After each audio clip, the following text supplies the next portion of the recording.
Saludos.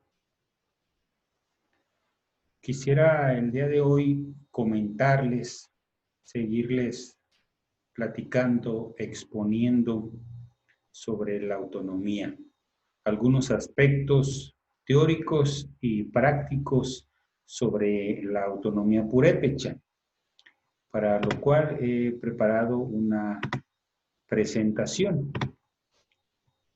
En esta presentación quiero compartirles, exponerles tres aspectos, tres cuestiones. Voy a desarrollar tres puntos. Primero, el marco jurídico de la autodeterminación y la autonomía. En segundo lugar, continuar con algunas reflexiones del marco histórico de la autonomía y en tercero, platicarle algunas estructuras de gobierno comunal.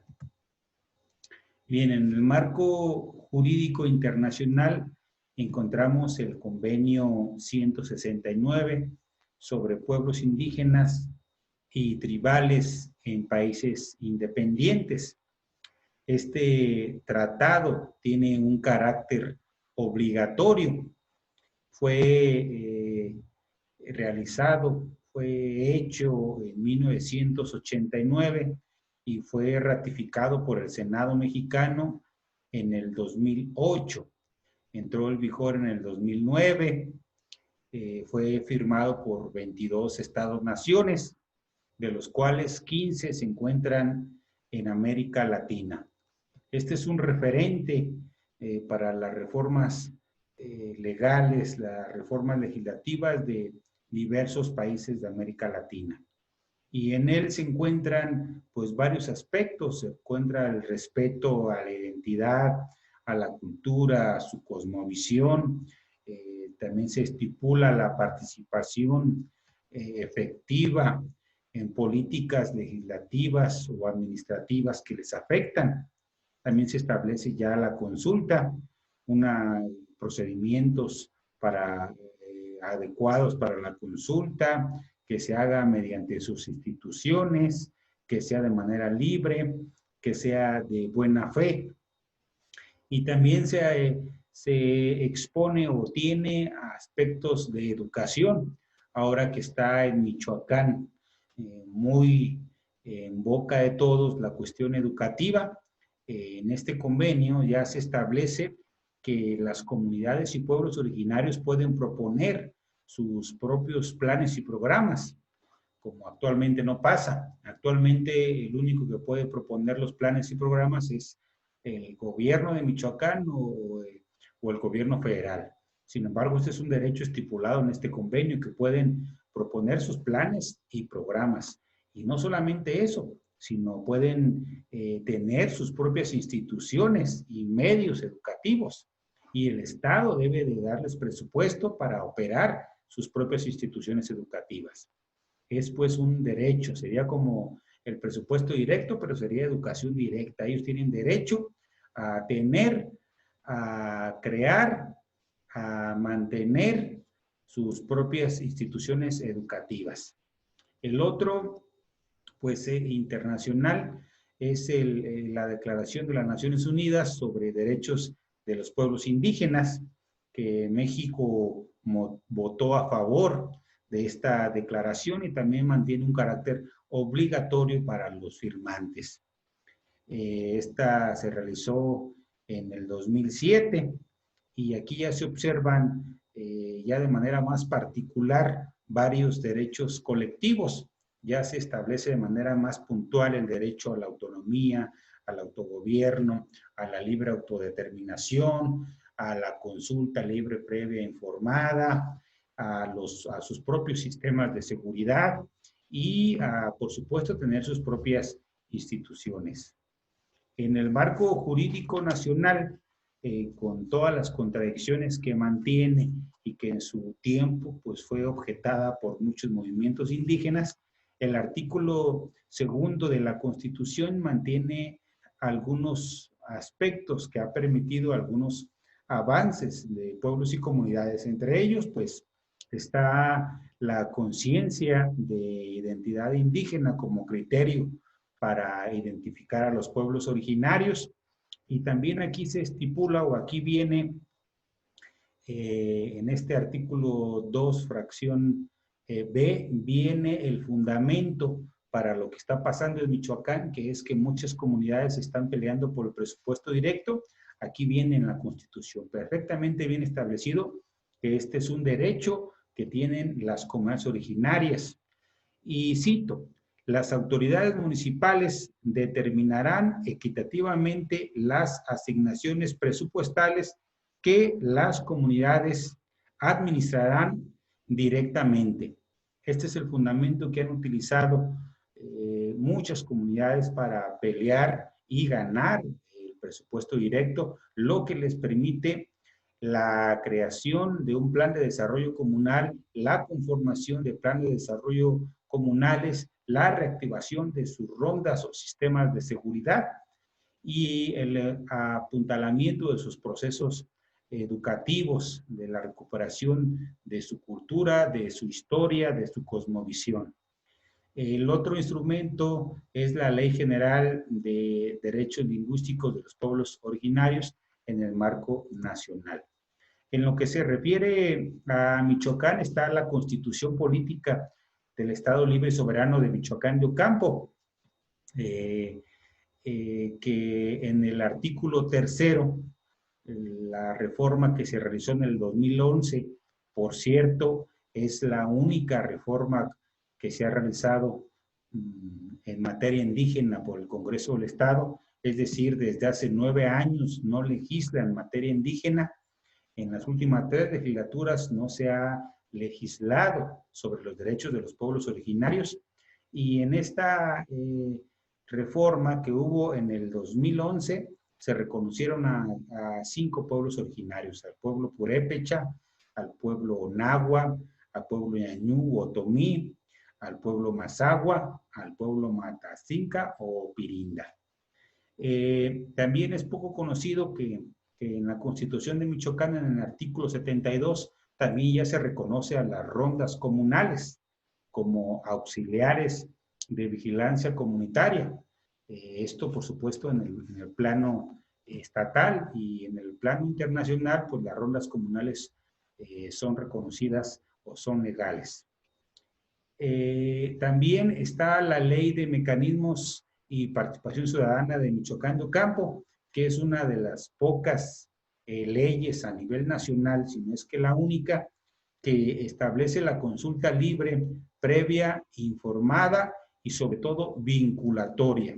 Vincula que, de llevarse a cabo de conformidad con los cánones internacionales, tiene un carácter vinculatorio, es pues obligatoria para el Estado mexicano.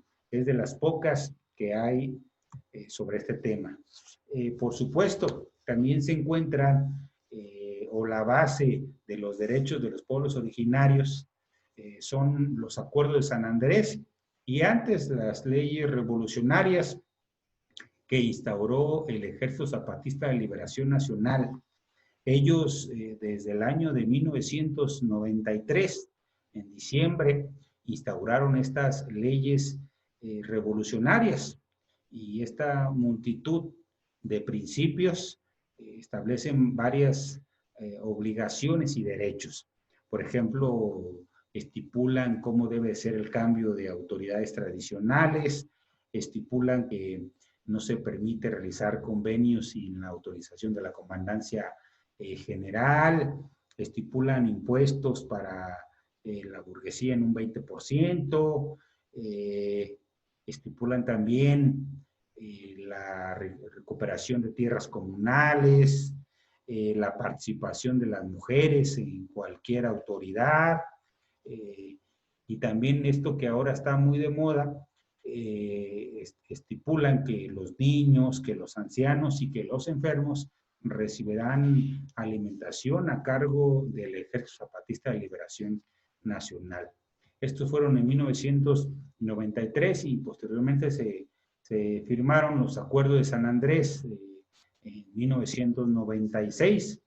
y de ahí vienen muchas de las exigencias actuales o históricas de los pueblos originarios. Viene, por supuesto, la exigencia de la autonomía, la exigencia de ser reconocidos como entidades de derecho público, la exigencia del reconocimiento del territorio, y viene también lo del presupuesto directo. Esto no es una estipulación de alguna comunidad purépecha únicamente, sino viene desde muy atrás, desde los acuerdos de San Andrés, ahí ya venía perfectamente estipulado. Y cito, las autoridades competentes realizarán la transferencia ordenada y paulatina de recursos para que ellos mismos administren los fondos públicos. Esta es una exigencia presente desde 1996, insisto, y que por eso muchas comunidades originarias en otros estados mantienen la misma exigencia, en Oaxaca, en Guerrero, en San Luis Potosí. Es algo que viene desde mucho tiempo atrás en los pueblos originarios. Después continuamos o recordamos también el marco histórico. Ya mencionábamos que los antecedentes históricos hay varios. Está el Consejo de Gobierno de Teotihuacán, donde había 4 concejales y que estos regían la ciudad-estado de Tenochtitlan en el año 500 de la era común. Está el Consejo para elegir Cazontzigüeirecha, el Consejo para elegir el gobernante, que ahí se reunían los venerables ancianos, se reunían los guerreros, se reunían los gobernantes de señoríos más pequeños y elegían al Cazontzigüeirecha, que tenía que tener una serie de virtudes, entre ellas pues ser el más abnegado y el más esforzado. Pero también había un consejo de gobierno. Recordemos que aquí también en Michoacán había 3 ciudades-estado. Estaba Pátzcuaro, Iguacho y Tzintzuntzan, y entre los 3 se reunían para tener un consejo de gobierno. Y por supuesto también había un consejo de guerra que se reunía para decidir cómo expandir o defender el territorio, e incluso varios consejos de educación. Un consejo de educación fue el que educó precisamente a Tariacuri con tres venerables ancianos que decidían el aspecto de la enseñanza histórica, de los valores, de la cosmovisión y de lo que debían enseñarle a los gobernantes. Y por supuesto está el Consejo Curicahuari-Quinchecua, que fue uno de los primeros que al menos teóricamente propuso trabajar de manera autónoma a la religión, de manera autónoma al Estado mexicano y sin los partidos políticos. Y ya luego viene una multitud de consejos de gobierno, el primero el Consejo Comunal de Nurío, y de los últimos, pues los consejos de gobierno comunal de Urapicho, de Cheranástico y de Pomacuarán.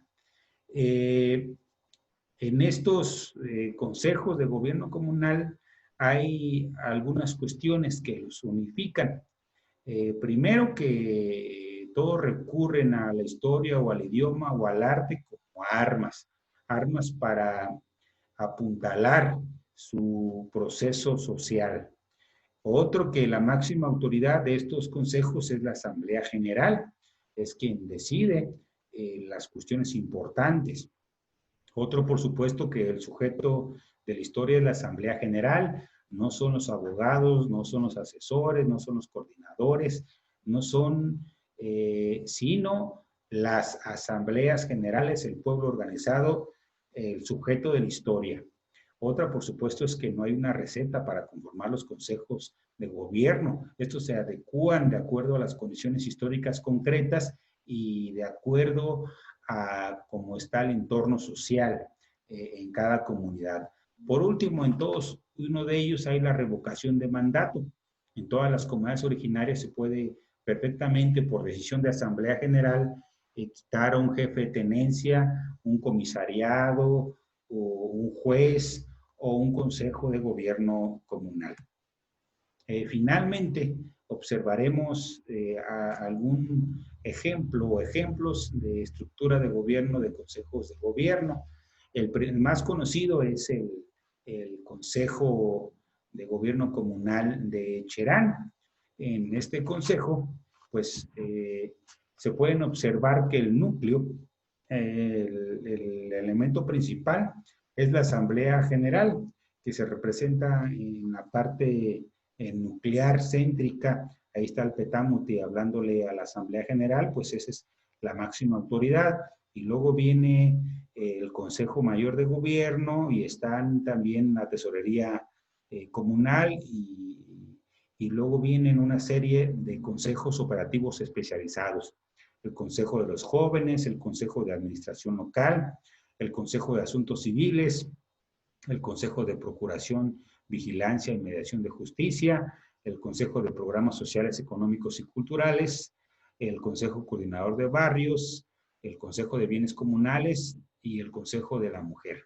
Por supuesto, aquí todos ellos en la base o como área general, los barrios, barrio primero, segundo, tercero y cuarto, que apuntalan toda esta estructura de gobierno comunal. Cabe mencionar que pues esto no es algo rígido. En las primeras estructuras que tenían de gobierno no estaba, por ejemplo, el Consejo de la Mujer o el Consejo de los Jóvenes. Se va adecuando conforme al contexto. Ahora, por ejemplo, tenemos entendido que se busca darle mayor atribuciones a los consejos de bienes comunales. Es decir, está en constante movimiento.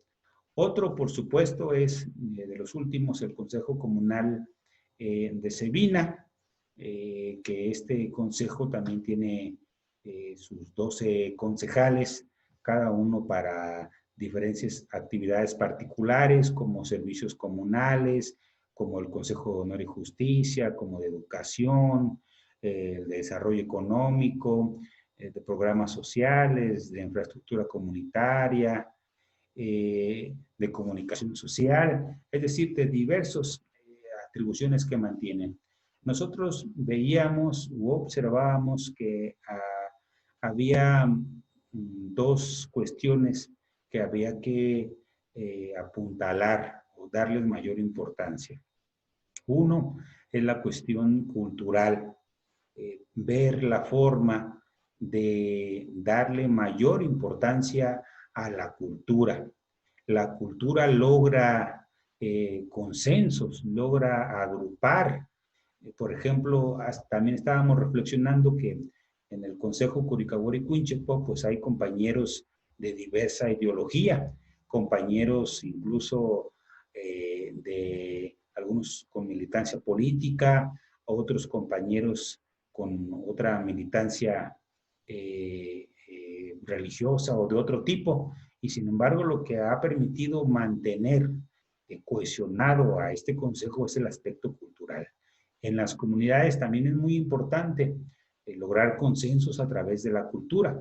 Esta cultura de la recuperación de lo nuestro, nuestra cultura, nuestra historia, la gastronomía, por supuesto, la vestimenta, el idioma, pero no solamente eso, sino también la cultura de lucha y resistencia de más de 500 años que tienen los pueblos originarios, que también forma parte esencial de la cultura del pueblo purépecha, que culturalmente es un pueblo guerrero. Y el otro aspecto es fortalecer o crear un consejo de vigilancia comunal que se encargue de vigilar todos los aspectos operativos de estos consejos, incluso que fuera independiente y que tuviera funciones directas con las asambleas generales para poder revisar cualquier problema que se vaya presentando y tenga atribuciones para citar o llamar a una asamblea general. Finalmente, realizar algunas reflexiones sobre las estrategias y tácticas de lucha del pueblo purépecha. Las estrategias, que es la distribución de los enfrentamientos en el tiempo y en el espacio. el pueblo purépecha históricamente se ha enfrentado a diferentes luchas en un momento o en un contexto que así se requiere. Es decir, no hay luchas cuando hay ocurrencias, sino dependen de un determinado contexto. Y han sido diferentes tácticas.